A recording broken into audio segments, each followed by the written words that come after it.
चश्मा वाला चोलिया में रंग नहीं डाला। साला चश्मा वाला चोलिया में रंग नहीं डाला। साला चश्मा वाला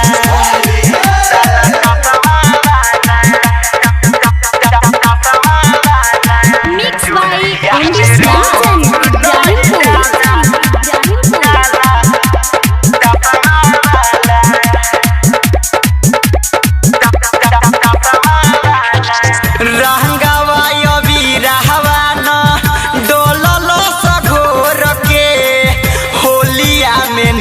सदी हले मुआ ना बकोर के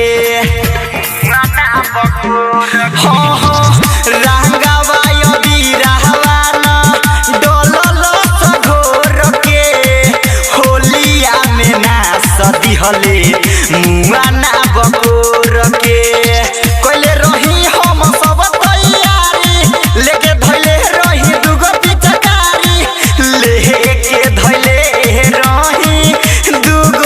चकारी नशा के मारे सुतल रह गईले खोलस ना लहंगा के ताला। साला चश्मा वाला चोलिया में रंग नहीं डाला। साला चश्मा वाला चोलिया में रंग नहीं डाला। साला चश्मा वाला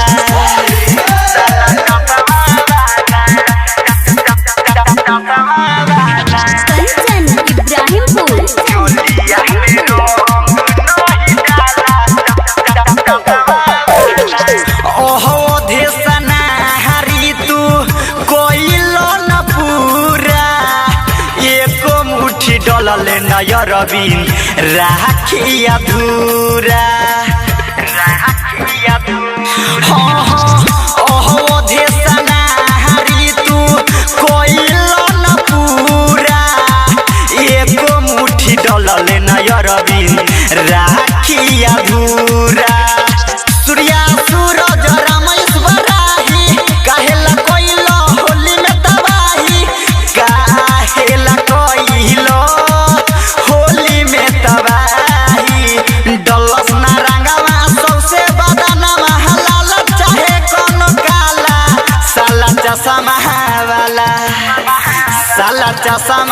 वाला चोलिया में रंग नहीं डाला। साला चश्मा वाला चोलिया में रंग नहीं डाला। साला चश्मा वाला पहले पीले रहे होली के दिनवा करत रहे बरहाला। साला चश्मा वाला पहले पीले रहे होली के दिनवा करत रहे बरहाला। साला चश्मा वाला चोलिया में रंग नहीं डाला। साला चश्मा वाला चोलिया में रंग नहीं डाला। साला चश्मा वाला। महाकाल रिकॉर्डिंग स्टूडियो नरगा बाजार सीतामढ़ी बिहार।